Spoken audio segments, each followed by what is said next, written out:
Baik, kita lanjutkan materi kita tentang Python Refresher. Kita beranjak ke materi fungsi. Fungsi yang ada di Python. Nah, jadi fungsi adalah sekumpulan kode yang akan dieksekusi atau di-run ketika dipanggil di coding Python kita. Jadi, di Python cara mendefinisikan fungsi dengan menggunakan kata kunci def, ya. Jadi contohnya ini kita membuat sebuah fungsi def bernama fungsinya itu bernama fungsi saya, argumennya kita kosongkan, maka isi fungsinya adalah kita melakukan print, halo ini fungsi pertama saya. Nah, bagaimana cara mengeksekusinya? Kita cukup memanggilnya, ya. Kita panggil nama fungsinya, maka nanti dia akan melakukan print, halo ini fungsi pertama saya. Seperti ini. Kita coba pada code editor kita yaitu PyCharm. Silahkan Anda buka PyCharm masing-masing di rumah. Nah, sekarang kita membuat sebuah fungsi, mendefinisikan fungsi def, ini kata kuncinya harus ada ya untuk menunjukkan bahwa kita mendefinisikan sebuah fungsi atau mendeklarasikan sebuah fungsi. Bernama fungsi saya, argumennya kita kosongkan, titik. Nah, maka kita lakukan print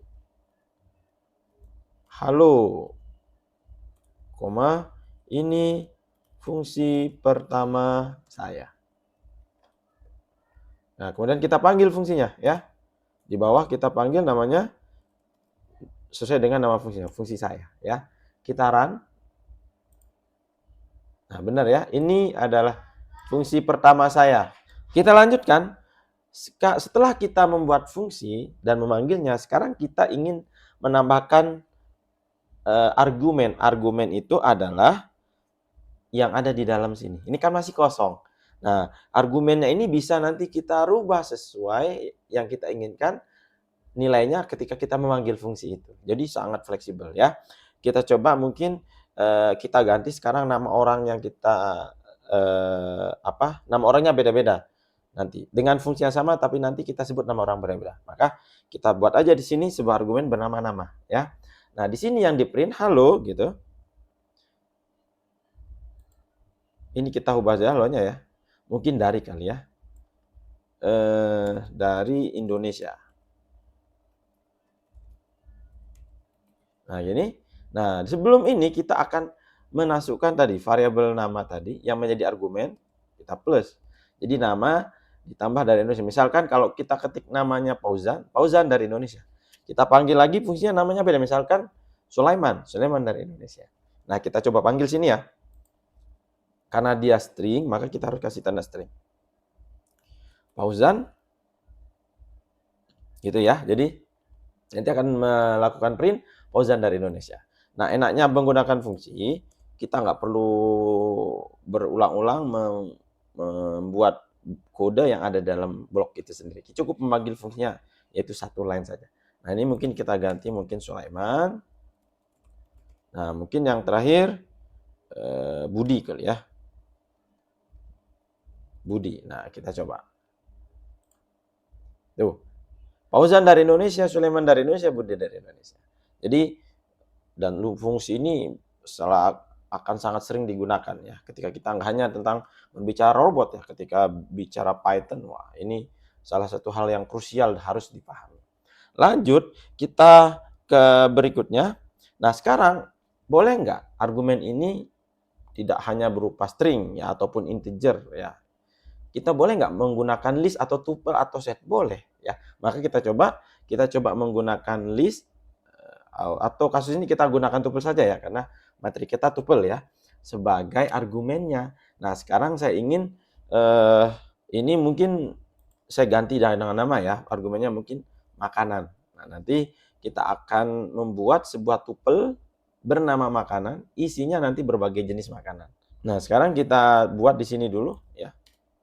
Oke, fungsi saya makanan dan di sini karena kita menggunakan tuple atau item yang banyak ya, karena kan tidak hanya satu, maka kita menggunakan for karena dia merupakan isinya tidak hanya lebih dari satu, maka kita gunakan for, boleh x, boleh y dan sebagainya. For x in makanan, nah, tadi yang menjadi argumen list itu ya, maka kalau kita for maka titik 2, nah, kita print X-nya. Artinya item apa saja yang ada di dalam tupel makanan ini nanti dia akan di-print. Nah, berarti ini kita panggil nih fungsinya. Kita panggil fungsi saya. Oke, nah oh iya, makanannya belum kita isi ya, sorry. Kita buat dulu tupelnya ya. Makanan, yaitu isinya mungkin nasi goreng. Ini indeks ke nolnya nasi goreng atau item pertamanya. Lalu bakso mungkin ya. Nah, kita cukup 3 saja. Kalian boleh 10, 20 silahkan ya. Yang penting paham. Mungkin yang ketiga soto ya.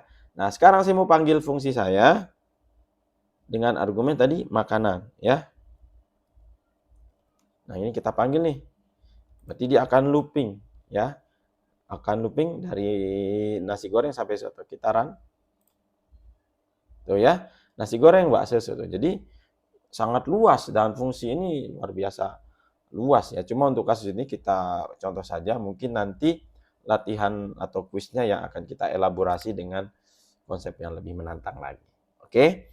Nah, yang terakhir yang akan kita sampaikan adalah adanya return value. Nah, di sini. Jadi return value ini biasanya kita pakai untuk fungsi-fungsi yang ada mungkin ada perhitungannya. Yang ada value-nya, misalkan luas, perhitungan keliling ataupun volume atau apapun itu yang hasil akhirnya berupa nilai. Nah, kita bisa menggunakan konsep return value pada fungsi.